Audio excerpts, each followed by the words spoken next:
Riding a motorcycle isn't just about knowing the basics, it's about mastering the unspoken rules that could save your life. Some of those you won't find spelled out in a handbook, but every seasoned rider knows they matter. Here are 10 secret motorcycle rules you've probably never heard, but definitely should. Number 10. The invisible zone rule. One of the secrets of riding a motorcycle is realizing that you could be wearing a neon sign and fireworks on your back, and drivers still wouldn't notice you.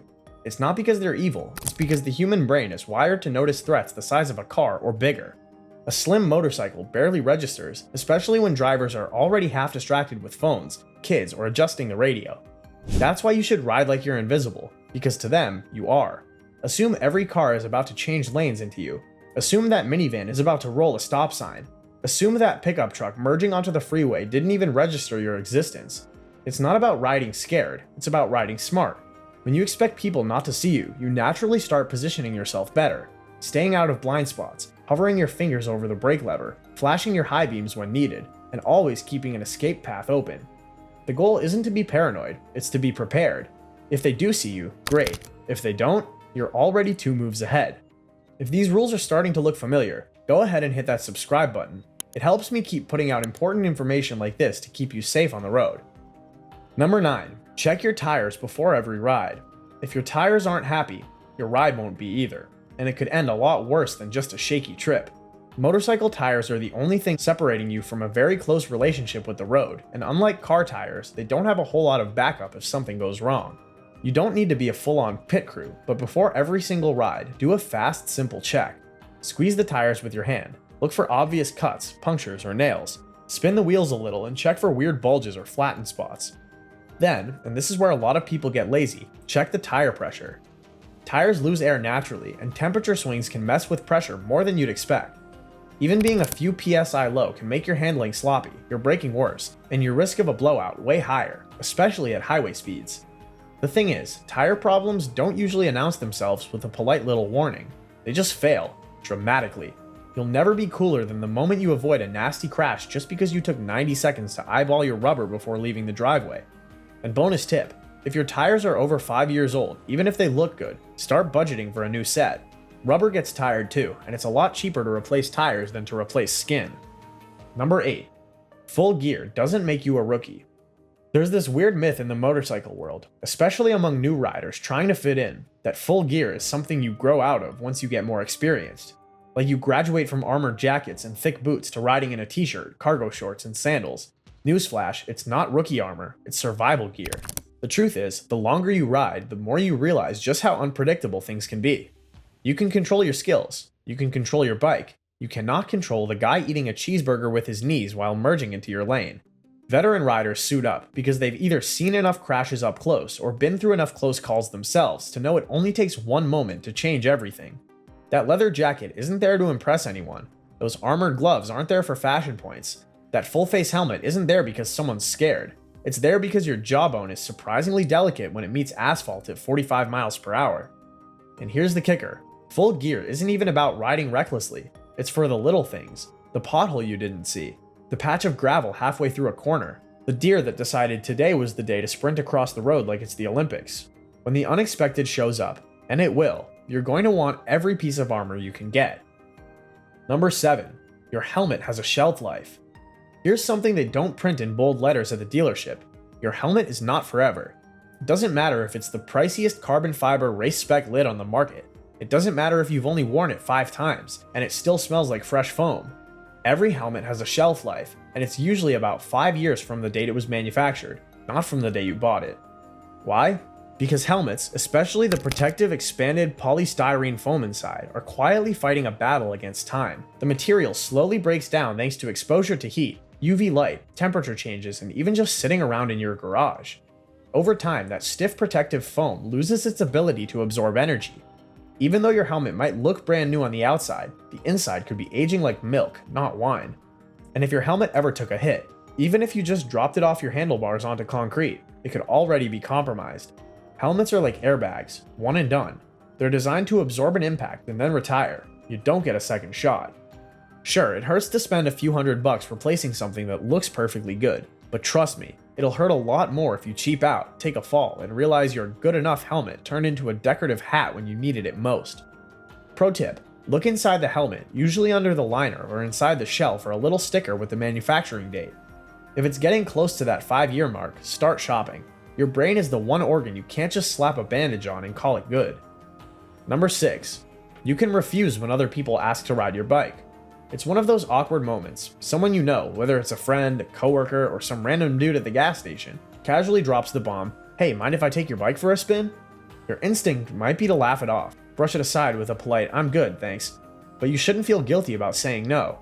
In fact, it's your right, and here's why. Motorcycles are not just toys. They're intricate machines that require specific attention and skill to ride safely. Handing over the keys to your bike means you're trusting someone else to respect that machine, your safety, and let's be real, your pride. The last thing you need is some inexperienced person who doesn't know how to handle the throttle or shift properly, suddenly taking your bike into traffic. Not to mention, your bike is a personal thing, one that's been carefully dialed in just the way you like it. Letting someone else ride it is like letting someone borrow your car, and you can't even find the owner's manual. But beyond the technical and personal factors, let's talk about liability. If the person wrecks your bike, and let's face it, bikes are more prone to accidents than cars, you're left holding the bag. Even if they're your best friend and you can trust them, you're the one who has to deal with the insurance nightmare, the repairs, and the emotional roller coaster of watching your bike get hauled away in pieces. And insurance companies? Yeah, they don't like it when other people start getting cozy with your wheels. Even if they cover the damage, you can kiss your rates goodbye. Saying no doesn't make you a jerk, it makes you responsible. A real friend won't pressure you, they'll understand. Plus, there's always the option to invite them on a ride together, if they're still itching for a taste of your two-wheeled freedom. Number 5. When stopped in traffic, do not pull up to the bumper of the car in front of you.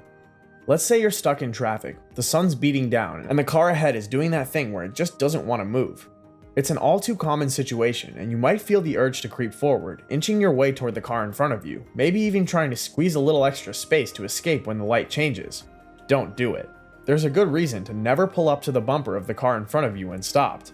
First off, it makes you vulnerable in the worst way. When you're right behind that car, you've got zero escape room if something goes wrong. What if the car behind you isn't paying attention? What if the driver behind is too busy texting or running late and they plow into the back of you? You're now wedged between two metal giants with no way out, and that's a terrifying spot to be in. Instead, always leave at least a bike-length gap. That space gives you two things: breathing room and options. If the guy behind you starts coming in too hot, you can pull to the side and avoid being rear-ended. If you're stuck behind someone in a big SUV or truck, that gap lets you see ahead, making you aware of any sudden movements. It also allows you to react if a car suddenly pulls into the intersection, cutting you off or forcing you to take evasive action. But there's another benefit to this simple rule: visibility.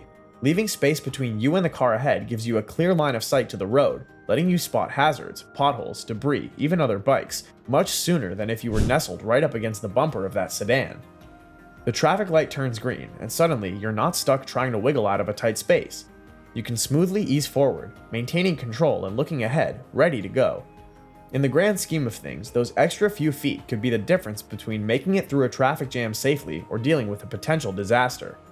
It's not about being lazy, it's about preparing for chaos that could unfold around you. Give yourself space, stay safe. Your bike and your body will thank you. Number 4. Don't always trust your fuel gauge. That little fuel gauge on your bike might as well be a magic trick because it's not always as reliable as you think. Sure, it's handy when it works right, but here's the thing. Fuel gauges on motorcycles aren't built to be accurate all the time. They fluctuate, they get lazy, they misbehave, and when you're in the middle of nowhere, miles from the next gas station, that's the last thing you want. Most of us have had that terrifying moment. You're cruising along, feeling great, checking the gauge and thinking, plenty of fuel, when suddenly, the bike sputters and dies. You coast to the side of the road, fighting the impulse to curse your bike for betraying you, but really, it's your own fault for believing the gauge. Fuel gauges can be thrown off by a variety of factors. First, the tank shape. Most motorcycle tanks aren't straight lines like a car's, so the fuel may not be evenly distributed across the gauge's sensor. As you lean into a turn or accelerate, the fuel shifts, which can cause that needle to dip or spike erratically. Second, motorcycle fuel gauges are sometimes more about getting you in the ballpark than giving you an exact reading. If you're close to empty, you're at the mercy of a slight miscalculation. So what's the solution? Treat your fuel gauge like a suggestion, not a fact. Keep a mental note of how far you've ridden since the last fill-up and estimate your mileage. Many bikes have a reserve switch for just this reason. It's like your backup plan when the gauge starts playing games. And for extra caution, carry a fuel bottle for a little extra gas in a safe container when you head out for longer trips. You'll look like a pro when you save yourself from running out and have a backup plan when your gauge goes rogue. Number 3. If something feels wrong, it probably is. This rule is so simple it feels almost too obvious, but in reality, most riders ignore their gut. It's easy to shrug off that tiny wobble in your handlebars or the odd vibration that keeps creeping in for a few days. After all, it's just a minor discomfort, right? And there's always that voice in your head that tells you it's nothing. Don't overreact. Don't make a big deal out of it. But here's the thing. Your bike is like a relationship. It speaks to you. It's constantly giving you feedback, even if you don't know it. And when something feels off, when that weird sound or funny feel just doesn't sit right with you, listen. Motorcycles are incredibly precise machines. They're all about balance and performance, so when something is wrong, it's usually not going to wait around for you to figure it out later. A weird sound in your brakes could be a sign that your pads are wearing down or that you've got debris trapped somewhere. That rumbling sensation you feel in your right foot peg when you shift, it could be a sign that your chain needs adjusting, or worse, it's about to snap. And those little flickers of doubt you get when something feels off when you're driving, that's your body telling you the truth. You might not be able to pinpoint it now, but your senses are fine-tuned to pick up on subtle cues. Ignoring them is like ignoring the flashing check engine light in your car. It's going to get worse, it's just a matter of when. It's not about being paranoid, it's about being proactive. Don't push through a ride with a bad feeling. Stop, check, and figure out what's going on. It could be something simple, like tightening a bolt, adjusting your mirrors, or cleaning out the air filter. Or it could be something bigger. But no matter what, riding with a nagging doubt in your head is always worse than taking a few minutes to check things over. That feeling in your gut? It's not just nerves, it's your bike saying, hey, I need some attention. Number 2. The look twice, save a life rule applies to you too. We all know the phrase, look twice, save a life. It's drilled into our heads by safety campaigns, and for good reason. It's one of those rules you hear and think, yeah, okay, sure. But here's the catch. It doesn't just apply to other drivers, it applies to you as a motorcyclist as well. Here's the thing. As a rider, you spend a lot of time thinking about how others see you on the road. You know how easy it is for car drivers to miss motorcycles in their blind spots or fail to see you in a crowded intersection. But just as much as you need to be hyper aware of other vehicles, you need to practice the same look twice mentality when you're on the road. Every time you approach an intersection, a turn, or a crosswalk, don't just glance and go. Look twice. Look for pedestrians, cyclists, other vehicles, and especially the vehicles that are about to turn or cross your path. Look for patterns. Are any cars slowing down unexpectedly? Do the brake lights flicker for no reason? Is there a car inching its way into your lane? Look twice to ensure you're not the one who misses the subtle cue that could save your life. Even when you're in your own lane, scanning ahead, don't just rely on what you think you see.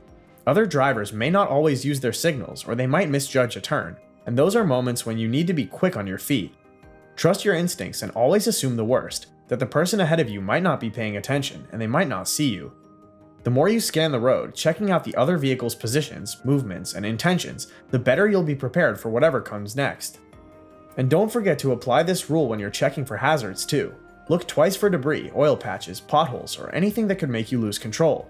If you've got a split second to make a judgment call on whether or not it's safe to cross that intersection or take that turn, make sure you've looked twice at your surroundings, at the other vehicles, and at yourself. The road is full of hidden dangers, and you don't want to be caught off guard.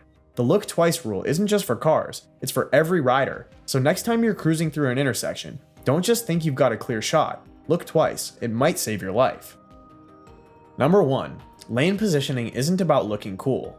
If you've ever ridden alongside other riders or followed someone on a twisty road, you know the drill. Every rider's got their own personal lane position. Some like the far left, others stay right, and well, a few, they might just stick straight in the middle. But here's a surprising truth that often gets lost in it all. Lane positioning isn't about looking cool, it's about being smart and staying safe. Sure, we've all seen that rider who's parked right in the middle of the lane like they're on a personal catwalk. They look confident, they look composed, and yeah, they look pretty cool.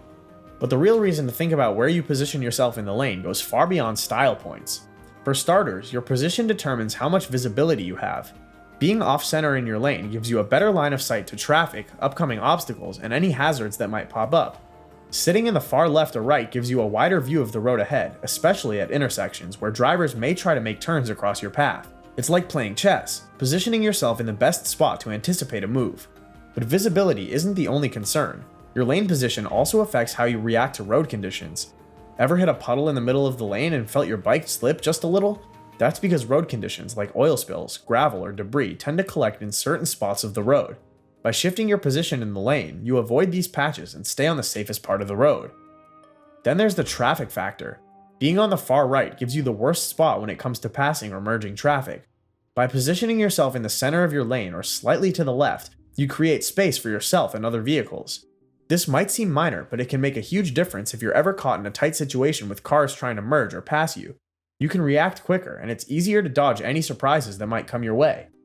And don't forget the weather. On rainy days, if it's particularly windy, lane positioning can help you brace against those elements. Being too far to the left or right can make it harder to control your bike, especially if the wind starts pushing against you. In these cases, center yourself in the lane to get better stability and control over your bike. Ultimately, lane positioning isn't just about looking like you've got it together. It's about using your position to keep you safe, avoid accidents, and improve your reaction times. It's about taking control of the road in a way that goes beyond the ride itself. So next time you're cruising, forget about trying to look flashy and focus on getting the best possible lane position to stay safe, and look cool in the process without even trying. Did we miss any other rules? Let us know in the comments. Don't forget to subscribe to the channel and turn on the notification bell. See you in the next one.